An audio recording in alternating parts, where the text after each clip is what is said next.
What is up, everybody? Welcome back to the channel. Today we're going to be doing a fish room update. I've kind of decided to do like monthly updates for you guys down here. Things do change down here pretty quick, especially within the month.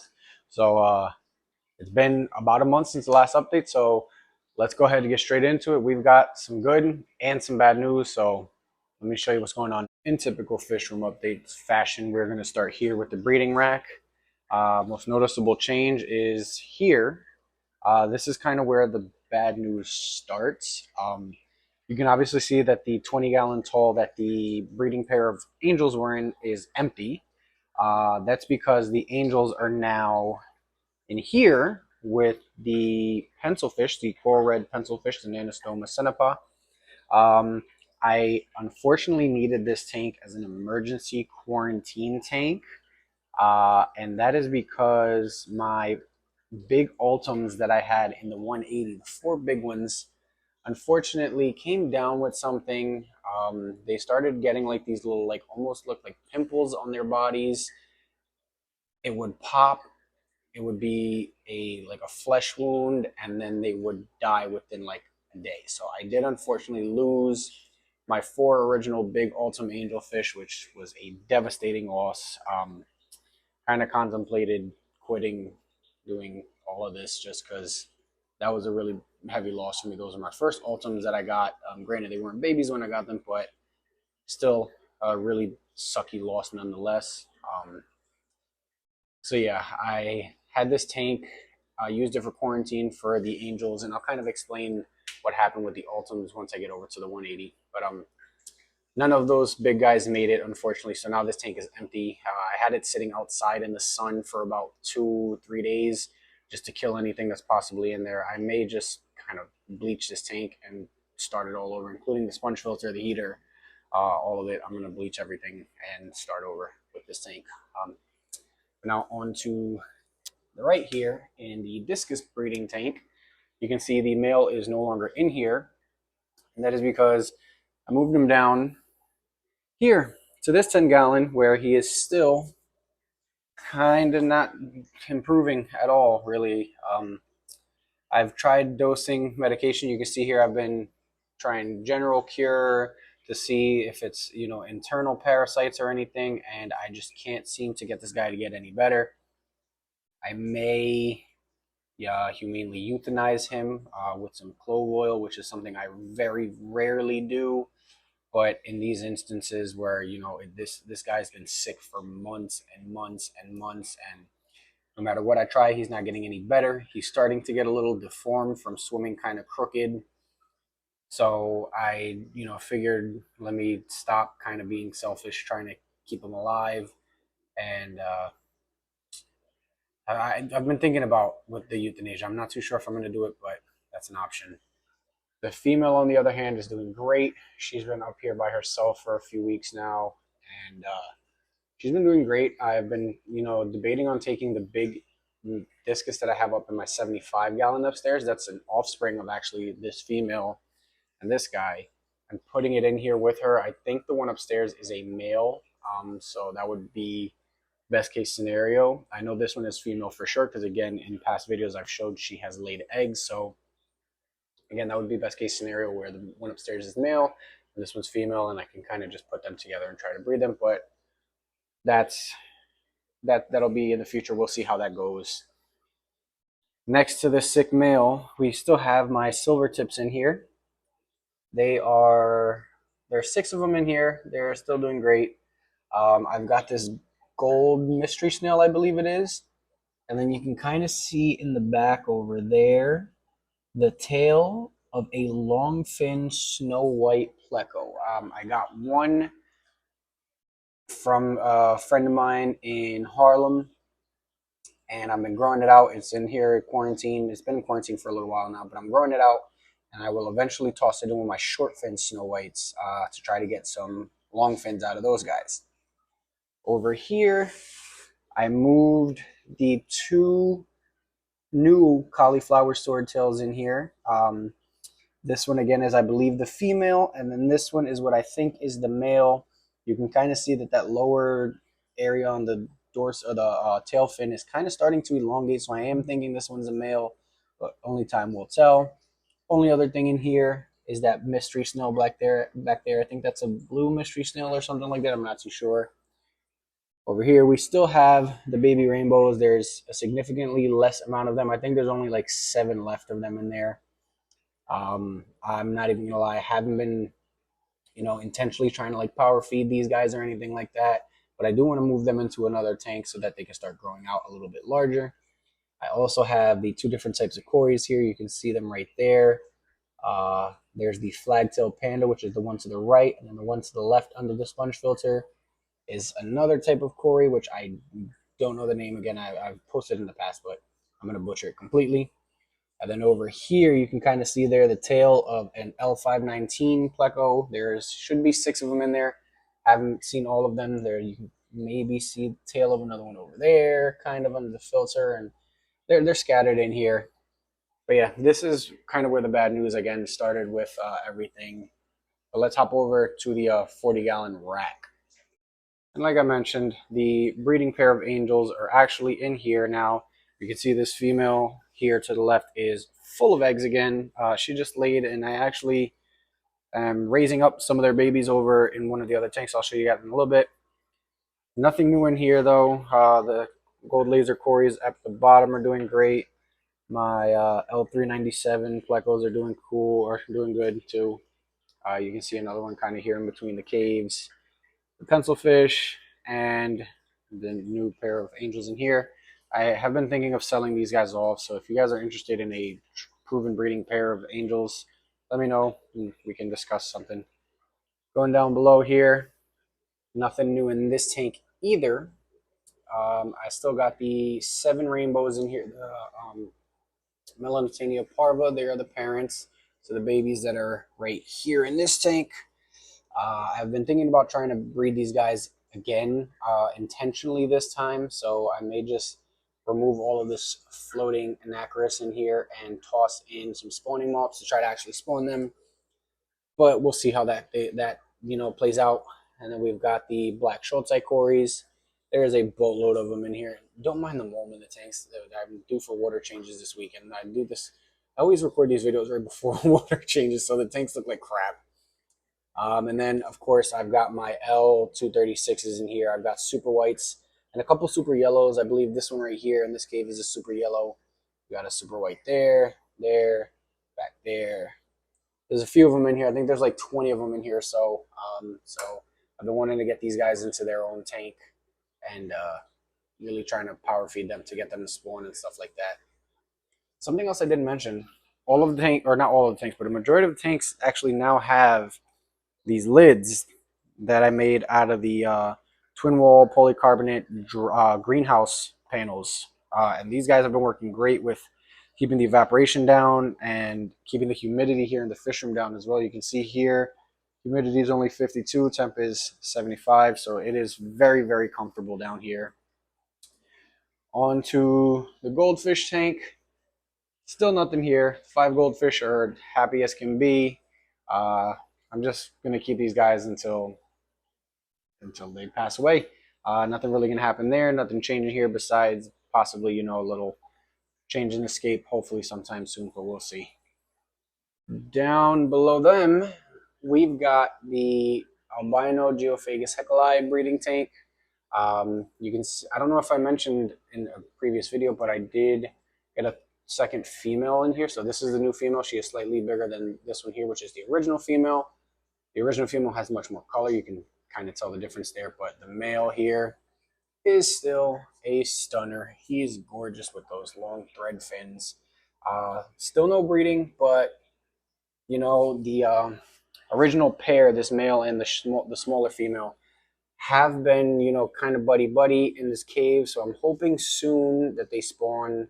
I figured introducing this female may trigger like a jealousy kind of thing and get these guys going. So hopefully that works. We'll see. You can see here the smaller female will kind of chase off the larger one a little bit. But again, we will see how things go with this trio here.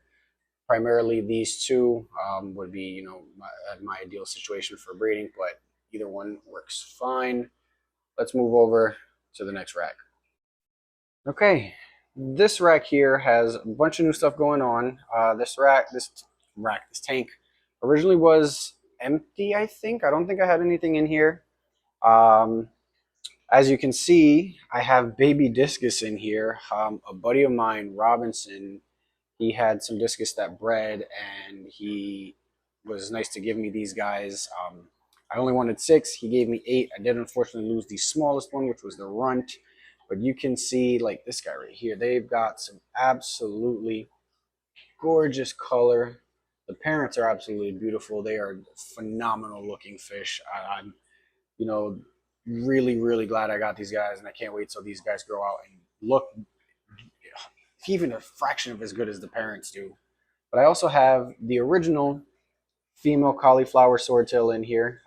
Definitely a female because you can see the bottom of the dorsal fin isn't necessarily getting that kind of point. And yeah, I mean, she hasn't really gotten any bigger either. I don't think she was hit by any of the previous males that she was with in the tank at the fish store over at Rockland Aquarium, but I don't know. We'll see. I've also got a pair of super red bristlenose plecos. You can see the male kind of hiding under the filter back there. And then I also have my apistogramma cockatoides. These guys look like double reds to me. They only have a tiny bit of red on the bottom fin. Let's see if it can focus. There we go. Okay, thanks, Discus. You see there. It doesn't really have that kind of like flame looking pattern in the tail or the top fin. Only a tiny bit. So I think they're double reds. Here is a little female there. Where are the other ones? I don't know. There's 4 of them in here. I did unfortunately lose one as well. And then the only other fish in here are these little guys. These were the baby Bosmani rainbows that popped up from the tank below. And actually, I lied. In here, in this little floating tub, I actually have some killifish, some Gardner eye killies. Very pretty little fish. First time ever keeping them. I'm keeping them in here with a lid over because these guys are jumpers. I had 6. 3 of them jumped out first night, so through this glass lid on top here with the little air filter in there, some hornwort in there. You can kind of see, oh, there goes, you can see the male kind of behind the bubbles over there. I'm sure most of you guys know what Gardner Achilles look like. Beautiful little fish. Um, yeah, that's this tank as of late. Let's move to the tank below. And here's where some of the good news starts. So as I mentioned before, I did lose my 4 adult Ultim angelfish. Um, in the process of me losing those, I actually found somebody who was giving away 5 adult Ultim angelfish, which I found to be almost unreal. But I went for it and it ended up being real. So in this tank here, I have, you can see here, kind of, you can see 5 absolutely massive, and I'm talking massive. These guys made my other ones look small. And there's actually even, if I can find them, so there's 3 of them right there. There's the other 2 here. And back up right there, that is a red shoulder Manica Poo angel, I believe it is. I probably said that completely wrong, but the red shoulder angelfish, one of the wild types with that beautiful, you can see the red on its top there. This guy is gorgeous. I kind of want to get more of these guys. Um, but yeah, so I did graciously get these guys for free, as well as these rummy nose tetras you see in here. There is a single cardinal tetra, a single neon tetra, 2 of these beautiful little serpe tetras. I kind of want to get more of those guys. And then 2 cories here. I think that these 2 right here, you get the gray ones here that are near the albinos. I believe they're trilineatus cories. I'm not sure. But I got all those guys for free, as well as something else that I'm going to show you guys in a little bit. So with me losing my 4 big Ultims in my 180, these guys are obviously going to be going into the 180 as well. But before I put them in there, these guys are going to go through a very rigorous quarantine period. And I don't mean rigorous as in like I'm going to start dumping meds in here and stuff, but they're going to be in here easily for like 2 months. And before I even put them in here, I want to get a UV sterilizer for this tank as well as the 180. and run that on there for at least 4 weeks after quarantine before I even think about mixing these guys with the 180. I just don't want anything to possibly happen to these guys. Again, losing my original four really, really, really hurt. That was a big, tough loss. I tried medicating and stuff, but I unfortunately couldn't save them. So thankfully, again, I was gracious enough to get these guys, and I'm very excited to get them into the 180. But at the same time, I am going to be very, very patient before I even think about putting them in there. Now over to the 20-gallon rack here. Here we have my 20-gallon that my Celestial Pearl Daniels were in. You'll see in the video, one of my previous videos, I got them in a tub outside. But in here, you can see there's babies everywhere. And I mean like of all ages, all sizes. There's the pygmy cories there. And there's even more CPD fry in here.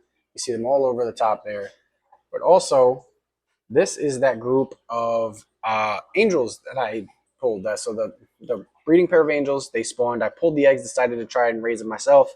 Hatched the eggs in a little bit of methylene blue in one of these containers here that's very conveniently fitting right into a 20 long. So it was perfect because I was able to just float this in here and keep them at the same temp as the tank. And had add a little air stone just to get some water flow. And these guys have been doing great. I do have to kind of siphon this out a little bit. I've been feeding decapsulated brine shrimp eggs, which is a lot of what you see here. I did put a snail in there to eat any extra food, but the amount of food that I'm feeding is just too much for that one snail. I've also got my the short fin snow white plecos in here. These guys are growing out very, very nice. Some of these are going to be soon ready for sale. There's a few of them that are already over an inch, like that guy right there on the glass. He's over an inch already. I believe this right here is Mom, and Dad is somewhere in here. Dad is in the back. You can kind of see his tail fin right. Let me see. Where's my finger? Right there. You can see fat ass finger. Right there, kind of behind the sponge filter. But that's pretty much it in this tank. Nothing really new there besides the CPD fry and the angelfish fry growing out there. Down below, I've got my cardinals that will eventually be going into the 75 upstairs once I redo that tank. I've also got my longfin super red female. Come on, focus. Focus. There we go, kind of. As well as this big old Mondo male here. And there's another male somewhere in here. I have two of these big super red males and the one little female. So kind of want to pull her out and grow out a little bit because those males are huge for her. So other than that, there's still the two panda cories in here. You can see one of them right there. The other one back there. And my little group of orange Venezuelan cories are in here as well. No spawning out of them, but they're in here. This tank here is my little guppy Endler tank or whatever it is. There are a few of them in here that I've been wanting to cull, like this little guy right. Oh man, come on, focus camera. Right there, that little guy you see, he's kind of got like a little spade tail kind of going on as opposed to the double sword tail. So I will be calling him, and when I call them, I don't kill them or anything. My uncle wants some of these guys, so I'm going to be giving him some of them. So that's where they'll go. This is another one that's probably going to go. You see it doesn't have really that nice double sword like I keep in the rest of these guys. So a few of those guys will be going to my uncle. Other than that, the only thing in here is my grow out 134 leopard frog plecos. I think I have maybe 6 or 8 of them left in here that I want to eventually toss into the 180. But again, with that the whole debacle that happened in there, I'm kind of hesitant on putting anything until I get those UV sterilizers. This 20-gallon here houses the blonde version of those same guppies. There's some in here that I want to cull as well. You can see another little spade tail one there and there. This guy right here as well doesn't necessarily have the sword, so I will be pulling some of these guys and culling them as well. Only other fish in here are my longfin lemon blue eyes, which you can see the female right there and the male in the cave. They did have some babies. They haven't had any babies since the first spawn, but I've got the babies growing out in here. These guys are also getting ready to, they're just about at selling size. They're about an inch, including the fins, so they are still on the smaller side. Want to grow them out a little bit more before I start selling these guys off, but they will be soon ready for sale. And moving on up here to this 20 long. This 20 long houses my 4 electric blue Cara grow outs.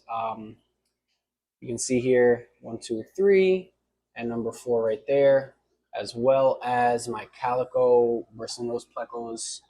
There's one there, and they're scattered in here again. Don't mind them. No babies out of these calico bristlenoses, surprisingly. I don't know if maybe I just unluckily ended up either with all males or all females. I know I have one male, which is the long fin, and I could have swore one of the short fins was a female, but I could be mistaken. I'm not too sure. But that's really it in here. Nothing new. Obviously, the hornwort's growing crazy in all my tanks, so I will have to be thinning that out very soon. Moving up here, this is my short fin lemon blue eye breeding tank. You can kind of see some babies scattered throughout in the tank, as well as in this container here, which is riddled in algae. Sorry, you guys can't see much in there. But I also have my Adelphi cories in here, or my duplicarius cories. I mean, I found out that those are duplicarius cories a while back, but they are in here somewhere hidden in this mess. There's moss and hornwort and the roots from the pothos growing mad in here. So they're in there. They no spawning yet, but I'm hoping to get them spawning very, very soon. And as from one of my last videos, you saw I moved my nano bowl down here. It is sitting on top of my fridge here, which is full of fish foods. You got the frozens here. There is the frozen food there, as well as all of this. This is all fish food, just flakes and pellets and stuff like that. I've got, these are the decapsulated brine shrimp eggs that I've been feeding the baby angels and the baby CPDs. But in here I've got my chili rasbora, my ember tetra, and 2 coolie loaches, an E-rate snail. I had 2 cherry shrimp in there, but they're probably no longer with us. And I also ended up moving in the last 2 habrosus cories that I had into this tank. So those guys were originally in that tank there where the cauliflower swordtails are. As you guys know, I have been losing the habrosus cories at a rapid pace. I don't know why. So I took the last 2 that were alive. I mean, they've been in quarantine for a while. I don't think they're sick. I just don't know. Maybe they didn't like my water parameters or something. But I put the last 2 in here. Haven't seen them since I put them in here. I think I saw one the other day. Actually, let's see. There's one right there. You can kind of see it sitting there. So it's still alive. Again, this is a filterless bowl. It's been doing pretty good. Plants are growing okay. Some other Rotala, I believe it was Rotala atra. A lot of it came up and did not root the greatest, so there's not much growing in the back. There's still this little bundle right here kind of growing. The Pogostamen stellar, the Pogostamen downoi, the Halferi, did not do good whatsoever. That all melted away, unfortunately. But the Crypt Parva, let's see if we can get a top-down view here. It's doing great. You see, it looks nice and healthy, nice and thick. Hoping to start spreading soon. This Anubias did, unfortunately, come up, so I will have to kind of shove that back in the little crack over there. But these fish are doing great. I have been feeding them the right here, the Aquarium Co-op Easy Fry food, and this stuff is great. I love it. And legit, just a little pump like that, and I feed my fish. Eventually, I'm going to feed this to the CPD and the Angel Fry once they get a little bit larger. And now for the 180. As you can see, like I mentioned, I am missing my 4 big Ultims, which is devastating. Tank looks almost empty without them, but the 6 smaller ones, which are these guys are actually wild caught, are doing great. They look awesome. They're growing at an incredibly fast rate. I mean, it's hard to believe that this is a baby that I put in there that was in a 40-gallon, but sorry guys. They're looking great. I did end up putting all the jungle val that I took out of my 75 in the last video into the back corners here of the 180. So now this is the look that I want. I did toss root tabs into the sand before I planted them, so they should hopefully be able to get nutrients from those root tabs and actually grow properly, along with these Hydra lights that Hydra was so generous enough to send to me. This tank isn't even at its, these lights, they're not even at the lightest, the brightest setting. I think I have it at like maybe 40 or 50%. And you can see the plants are doing great. The rhizomes are all growing great. The Anubiases have a bunch of new growth. Even the crypt is growing, and there's no nutrients here. So that's how you know this is a good light. It's growing really, really well. The Bulbitis is starting to bounce back. The Anubias that I have glued everywhere else is doing phenomenal. Look at these new leaves here on this guy. Like, that's bright, beautiful green growth. The Java ferns are doing great, and even the moss. Like, look at the moss, the little pieces of moss that I had are growing phenomenally. Again, the different types of Java ferns just look crazy in here. Like these narrow, I think narrow leaf is my favorite Java fern. Um, I've got my marble whiptails are still in here, doing great. Ropefish, you can kind of see the tail of one slithering away there, and the other one is kind of in between these rocks. You see the body right there. That's one of the ropefish there. I think what happened was with the Ultums. So the first one that passed away, I blame myself. I have seen videos on, I believe it's Keeping Fish Simple's page, where he fed his fish, his zebra plecos specifically, bloodworms, and the bloodworms killed off his zebras. And I think that's what happened with my first Ultum. I decided to go to my fish store and buy some frozen bloodworms, and I fed it to this tank, and everything seemed fine.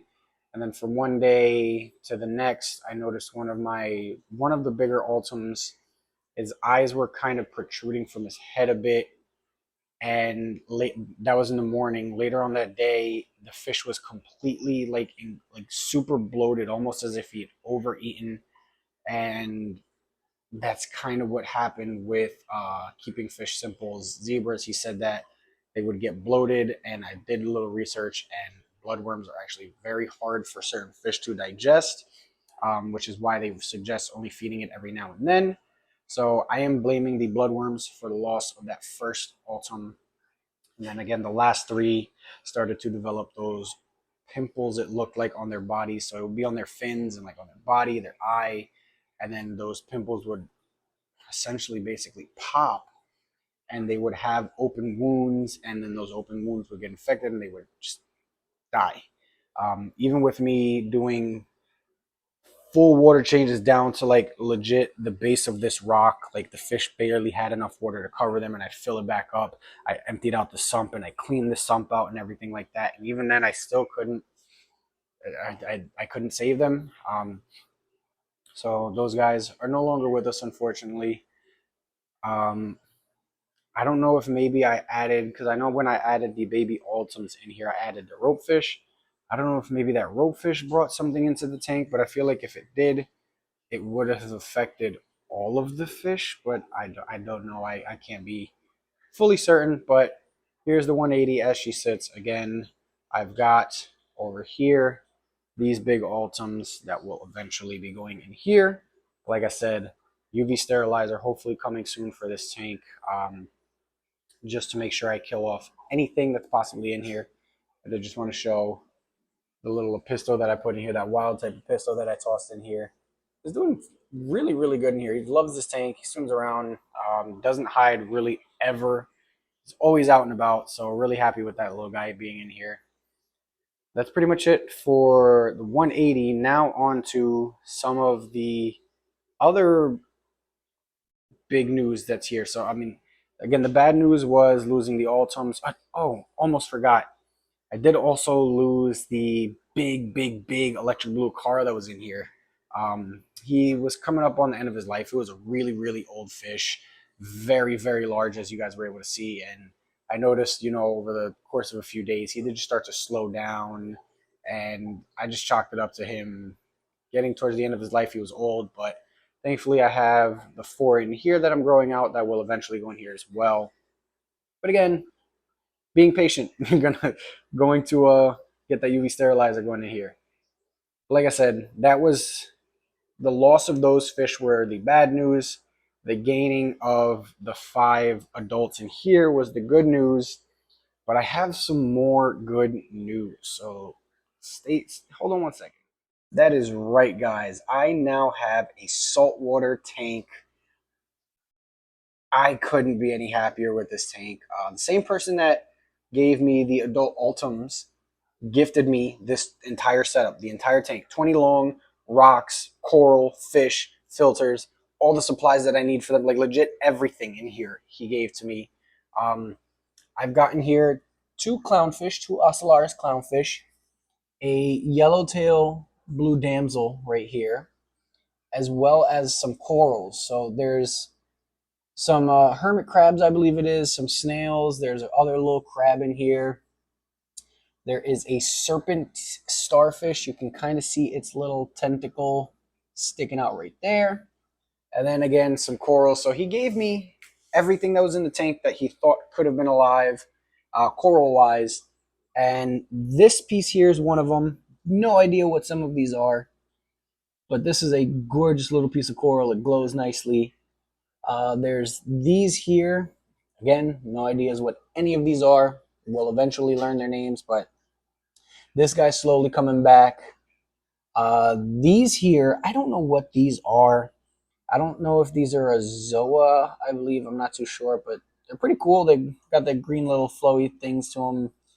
This here, I don't know what these guys are either, but they are growing on this rock all over the place, and they look really, really pretty. They're like a pinkish, purpley color with like neon bluish green little tentacle kind of things. And then I do have some Zoas that I know are Zoas for sure. You can kind of see them glowing right there. There's some here that are bouncing back. There's some right there that are bouncing back. There's some on this plug right here that's bouncing back. You can see one tiny, tiny little head there. And there's also some back there, kind of. You can see maybe, not really, that are trying to bounce back. So this here, again, is my 20-gallon reef tank. I do have some plans on eventually upgrading to something much larger. So stay tuned if you want to keep up with that, because your boy is now into saltwater and reef keeping kind of stuff. So this is probably going to be one of the coolest builds, I think, at least, just because it's new. It's a whole new aspect of the hobby. It's my first ever saltwater tank and first ever kind of mini reef tank right now. I mean, I would call it, it's not a huge thriving ecosystem reef, but it's something.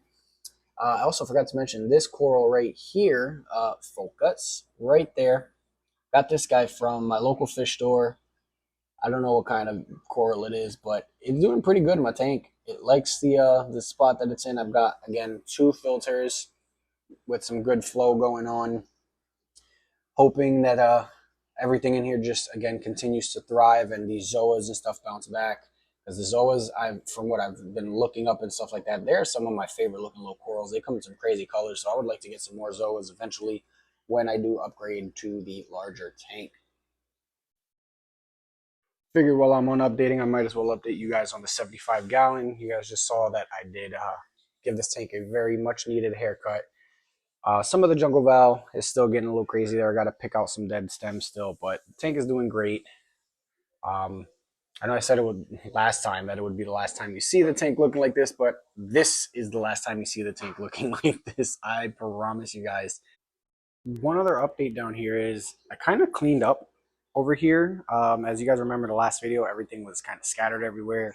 Things are a little more organized now. I've got these extra sandbags that I've got for an upcoming project. But everything is organized because the storage that I had under my stairs is now all of my fish room storage. As you can see, I've got my little cart here with all my fish foods and medications and stuff. And if I can get this out of the way, what's blocking me from pulling this out? You can see back there, I've got my lights and buckets and extra equipment. And back here, I've got more boxes and totes full of stuff. Everything is labeled. You can kind of see on that tote there, and like this one here, I have labels on them, as well as the shelves here are labeled. So everything is nice and organized. It may not look like it, but I promise it is organized. Down here, I've got all my hoses and stuff in here. So this is a little fish room storage area. And that is it for the video, guys. I hope you enjoyed kind of the all of my tanks update, fish room update kind of combo thing here. Now you guys know I did lose my big Ultims and my electric blue car in this tank, but I did gain 5 new Ultims over there, as well as that magnificent saltwater reef tank, the 20-gallon reef tank. I'm super excited to go on that journey and head in that direction of the hobby. It's a whole new aspect, so I'm ready to get into it. If you guys don't want to miss any of the upcoming videos regarding that reef tank and everything else down here, subscribe to the channel, like this video, leave a comment down below what you think. I'll see you in the next one.